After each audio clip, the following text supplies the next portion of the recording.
کہ دعا کی کوئی ضرورت نہیں ہے، ہم اپنی محنت سے اپنے بل بوتے سے سب کچھ کر سکتے ہیں، لیکن خدا کے کلام میں لکھا ہے پہلے ڈھونڈو اس کی بادشاہی تو سب چیزیں تم کو مل جائیں گی۔ تو پہلے ہمیں اس کی بادشاہی ڈھونڈنی ہے۔ کیا کوئی اپنے بدن کا قصوروار نہیں ٹھہرے گا اگر اسے آنکھیں دی گئی ہوں لیکن وہ انہیں کھولنے سے انکار کرے؟ تو اگر خدا نے ہمیں آنکھیں دی ہیں تو اگر ہم ان کو کھولنے سے انکار کریں تو وہ ہم خود قصوروار ہیں، وہ ہم خود قصوروار ہیں۔ یا ہاتھ دیے گئے ہوں لیکن وہ انہیں اٹھانے کو راضی نہ ہو، اگر خدا نے ہمیں 2 ہاتھ دیے ہیں، اگر ہم ان کو اٹھا کر دعا نہیں کریں گے تو ظاہری بات ہے کس کا قصور ہے؟ ہمارا قصور ہے نا، ہم قصوروار ہیں اس کے کہ ہم اپنے ہاتھوں کو نہیں اٹھا رہے۔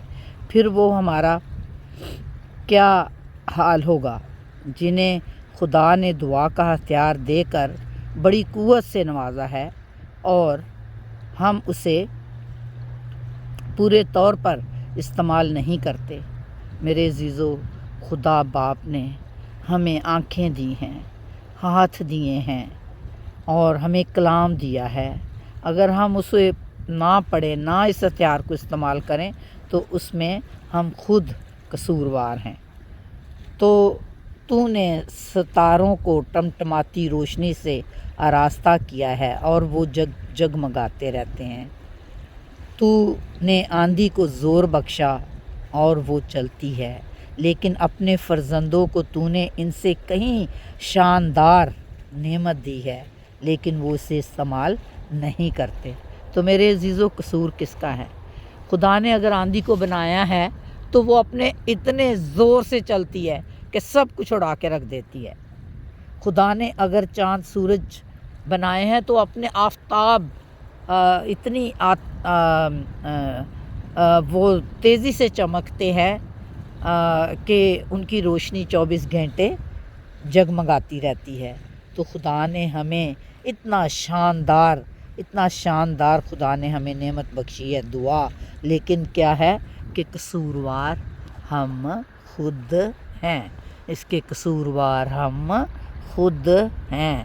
ہم نہیں اس کو استعمال کرتے میرے عزیزو، لیکن وہ اسے استعمال ہم نہیں کرتے۔ وہ تقریباً بھول ہی گئے ہیں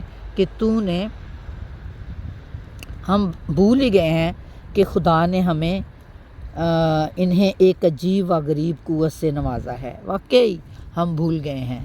ہم اپنے آپ کو بڑا زوراور سمجھتے ہیں، میں تو بس اب باہر کے ملک پہنچ گیا ہوں، مجھے تو ابھی کوئی ضرورت ہی نہیں ہے کسی بھی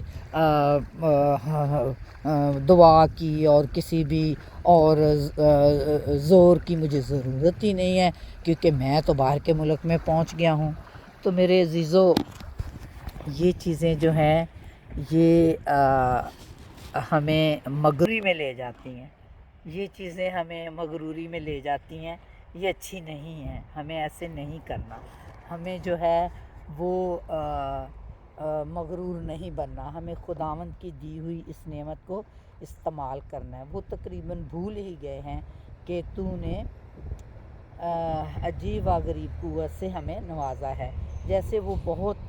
جیسے ہم بہت کم ہم اس دعا کو بہت کم بروئے کار لاتے ہیں، بہت کم استعمال کرتے ہیں۔ حقیقت میں ہفتے میں 1 دفعہ چرچ چلے گئے، چلو جی ٹھیک ہے، وہاں پر بھی کپڑے دیکھ کر آ گئے ایک دوسرے کے، چلو بھئی ٹھیک ہے، اور گپے وپے مار کے آ گئے، بھئی چلو ٹھیک ہے، وہاں بھی کھانا ملنا ہے آج، چلو بھئی ٹھیک ہے۔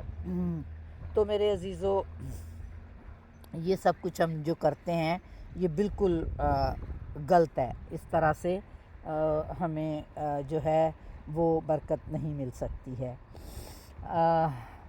لکھا ہوا ہے، حالانکہ وہ اس قوت کی معرفت ہزاروں کے لیے برکت کا باعث بن سکتے ہیں۔ کتنی خوبصورت بات ہے کہ یہ جو قوت خدا باپ نے ہمیں بخشی ہے، اس قوت سے ہم ہزاروں کے لیے برکت کا باعث بن سکتے ہیں۔ جیسے ایک مثال ہے، کوئی خدا سے دور ہے، ہم اس کے لیے، اس عزیز کے لیے دعا کریں۔ اگر کوئی انسان جو ہے وہ دعا نہیں کرتا یا بیمار ہے، اس کے لیے ہم برکت کا باعث بن سکتے ہیں۔ اور اگر کوئی جو ہے وہ بے روزگار ہے، اگر ہمارے بچے جو ہیں وہ خدا سے دور ہیں، اگر ہمارے اندر پاک روح نہیں ہے تو ہم پاک روح کے لیے دعا کریں تو ہم دوسروں کے لیے برکت کا باعث بن سکتے ہیں۔ تو میرے عزیزو، خداوند ہمیں بار بار جو ہے وہ ہمارے دروازے کو کھٹکھٹاتا ہے، ابھی وقت ہے کہ ہم اس کے قدموں میں جھک جائیں۔ اس نے فیصلہ کیا کہ میرے دور کے سکون پر مجھے گھٹنے ٹیکے ہوئے دکھایا جائے۔ میرے عزیزو، کیسر، رومی کیسر جو تھا، وہ اس کی خواہش تھی کہ مجھے کھڑکی میں سے گھٹنے ٹیکے ہوئے خداوند کو دکھایا جائے، کیونکہ اس نے محسوس کیا کہ اس کی حالت میں وہ فتح یاب ہوا۔ وہ سمجھ رہا تھا کہ میری ایسے مجھے دکھانے سے میں شاید فتح یاب ہو جاؤں گا۔ اگر ہم کبھی گھٹنے ٹیکنے کی حالت میں نظر نہ آئیں تو ہم کبھی فتح کا مزہ نہیں چکھیں گے۔ میرے عزیزو، کتنی بڑی بات ہے، جب تک ہم اپنے گھٹنوں کو خدا کے سامنے نہیں جھکائیں گے ہم کبھی بھی فتح یاب نہیں ہوں گے۔ یعقوب کی جو میں بات کر رہی تھی، اس کا بھائی جو تھا عیسو، اس کو مارنا چاہتا تھا، کیونکہ آپ سب جانتے ہیں، آپ سب کو پتہ ہے یعقوب کی سٹوری بہت ہی زیادہ کلام پاک میں پڑھی جاتی ہے۔ تو اس نے اپنے بھائی کا حصہ جو ہے وہ لیا، بلیسنگ لی، تو اس کا بھائی سے مارنا چاہتا تھا، لیکن وہ ساری رات گھٹنے ٹیکا رہا، اور ساری رات گھٹنے ٹیکنے کی وجہ سے خدا باپ نے اسے بلیس کیا، برکت دی۔ وہ نہ اٹھا وہاں سے جب تک خدا نے اسے بلیس نہ کیا۔ اس نے کہا تو جب تک مجھے بلیس نہیں کرے گا میں نہیں اٹھوں گا۔ اس کی ٹانگوں کو کڑل پڑ گیا، ساری رات گھٹنے ٹیکا رہا، لیکن وہ وہاں سے نہیں اٹھا۔ تو خداوند بھی کہہ رہا ہے کہ جب تک تم گھٹنے ٹیکنے کا مزہ نہیں چکھو گے تمہاری دعائیں نہیں قبول ہوں گی، نہیں سنی جائیں گی۔ اس لیے میرے عزیزو، ہمیں گھٹنے ٹیک کے دعا کرنی ہے۔ ہماری شکست کا سبب محض ہماری دعا کرنے سے غفلت ہے۔ ہم جو ہماری شکست ہے یا ہماری برکت ہمیں نہیں ملتی ہے تو اس کا سبب یہی ہے کہ ہم دعا نہیں کرتے۔ اپنے خدا کے پاس واپس آ جائیں۔ اگر ہم خدا سے دور ہیں تو آج میرے اس میسیج کو سن کر پلیز آپ لوگ خدا کے پاس واپس آ جائیں، اور خداوند سے توبہ کریں اور دعا کریں اور کہیں خدا باپ میں آج کے بعد تیرا وفادار رہوں گا۔ اور اس میں لکھا ہوا ہے اس کے حضور اقرار کریں کہ گو آپ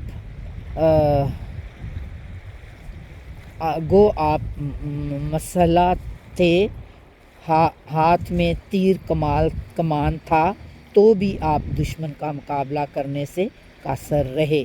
کہ مطلب اس کا یہ ہے کہ ہمارے پاس ہم جو ہے وہ اسلحے سے لیس تھے، ہمارے پاس سارا کچھ تھا، ہمارے پاس تیر کمان، بائبل مقدس، ہمیں دعا کرنے کا طریقہ، ہمارا خداوند ہمارے ساتھ تھا، لیکن پھر بھی ہم اپنے دشمن پر مقابلہ کرنے سے قاصر رہے۔ دشمن ہمارے، میرے عزیزو، خداوند کہتا ہے کہ کلام میں لکھا ہوا ہے تو اپنے دشمنوں سے محبت کر اور اپنے ستانے والوں کے لیے دعا کر۔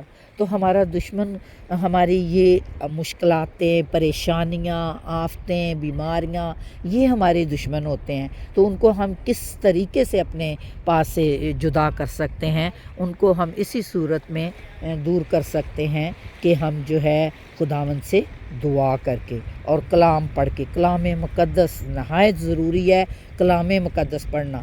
دعا کریں، اس کے ساتھ کلام مقدس بھی پڑھیں ضرور۔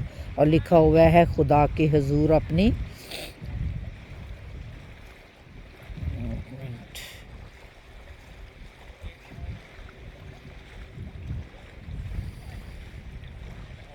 خدا کے حضور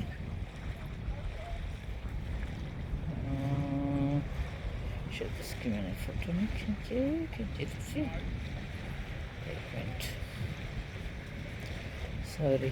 خدا کے حضور ہمیں اپنی جو ہے مناجاتیں بڑی عاجزی کے ساتھ، بڑی انکساری کے ساتھ ہمیں جو ہے وہ مانگنی ہے، اور خدا کے حضور ہمیں جو ہے وہ ناکامی کا اپنی کا اقرار کرنا ہے کہ ہم نے خدایا تیرے پاس آنے کے لیے دیر کر دی ہے۔ اگر کوئی جان نجات نہ پائے تو اس لیے نہیں کہ ہمارے بچانے کی قدرت نہیں، ہمارا خدا جو ہے ہمیں بچانے کی قدرت نہیں رکھتا۔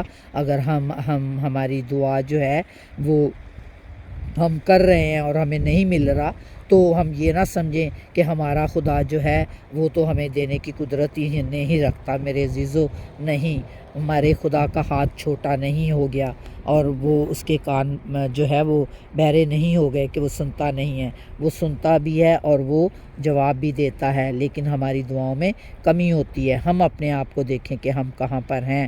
لکھا ہوا ہے کہ اس لیے کہ تم نے کبھی جننے کے سے درد کے ساتھ گناہ گاروں کی نجات کے لیے دعا نہیں کی۔ میرے عزیزو، یہ بہت بہت ہی خوبصورت اور بڑی آیت ہے، اور لکھا ہوا ہے کہ تم نے کبھی جننے کے سے درد کے ساتھ گناہ گاروں کے لیے کی نجات کے لیے دعا نہیں کی۔ اور یہ سچ ہے۔ کیا ہم میرا اگر بھائی یا میرا بیٹا یا میری بیٹی اگر وہ گناہوں میں ہے، یا میرا شوہر گناہوں میں ہے، یا میری بیوی گناہوں میں ہے، تو کیا ہم درد جننے جیسے کہ مطلب جب عورت بچہ پیدا کرتی ہے تو وہ کس طرح سے کنٹریکشن برداشت کر رہی ہوتی ہے، درد برداشت کر رہی ہوتی ہے، ان دردوں جیسی عاجزی کے ساتھ ہم نے کبھی دعا کی ہی نہیں ہے کہ خدا باپ تو میرے اس بھائی کو نجات دے دے، میری اس بہن کو نجات دے دے، میری بیوی کو نجات دے دے، میرے بیٹے کو نجات دے دے، میرے شوہر کو اس بری روشوں سے جو اس کے اندر ہیں اس میں سے نکال لے۔ تو میرے عزیزو، ہمیں ایسے دردوں جیسی دعا کرنی ہے کہ خداوند کے آگے رو رو کر خداوند کے آگے التجا کرنی ہے۔ جیسے 5 زبور اگر ہم گاتے ہیں تو وہاں لکھا ہوا ہے، دعاواں اپنیاں تیتھوں میں منتاں نال مانگنا ہاں۔ تو میرے عزیزو، ہمیں منتوں سے اور روزے رکھ کر اور بلا ناگا دعا کرنی ہے، ایک چین بنانی ہے، کلام پڑھنا ہے، زبور پڑھنے ہیں، تو خداوند کو کہنا ہے، خدایا تو میری میرے عزیز کو بدل دے، اس کی زندگی کو بدل دے، یا اگر کوئی بیماری ہے، کوئی آزمائش ہے تو اس میں سے ہمیں رہائی بخش۔ تو ہمارا خداوند یہ کرنے کی قدرت رکھتا ہے۔ تو خداوند آپ سب کو آج کے کلام کے وسیلے سے بڑی برکت دے۔ جو میں نے سب سے پہلے اس میں آیت پڑھی وہ یہی ہے کہ جو نجات پاتے تھے ان کو خداوند ہر روز ان میں ملا دیتا تھا۔ نہیں، یہ والی نہیں ہے، سوری، جو اوپر والی آیت تھی اس کی، وہ میں اس میں سے نکالتی ہوں، تو وہ پڑھتے ہیں۔ ہاں، وہ یہی تھی، مقدس مرکز کی انجیل اس کا 11 باب اور اس کی 24 آیت ہے۔ میں دوبارہ اس لیے دہرا رہی ہوں تاکہ آپ لوگ پڑھ لیں۔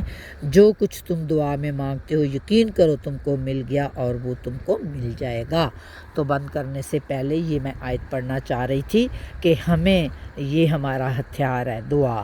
ہمیں دعا کرنی ہے، اور کس طرح کرنی ہے؟ گھٹنے ٹیک کے کرنی ہے، روزہ رکھنا ہے، اور رو رو کے خدا ان کے آگے التجا کرنی ہے، اور ایسی دعا ہونی چاہیے جیسے ایک عورت بچہ جنتی ہے تو اس کو درد ہوتے ہیں، ہماری دعا بھی اس طرح کی ہونی چاہیے۔ تو خدا ہمیں اس آج کے کلام کے وسیلے سے آپ سب کو بڑی برکت دے، اور ساتھ ساتھ یہ خوبصورت سمندر میں آپ کو دکھا رہی ہوں، ٹاٹھے مارتا ہوا سمندر جو خدا نے بنایا ہے، یہ خوبصورت کائنات، یہ خوبصورت دنیا خدا باپ نے بنائی ہیں، تو اسی طرح وہ ہمیں بھی چاہتا ہے کہ ہم خوش رہیں اور خوبصورت بنے رہیں۔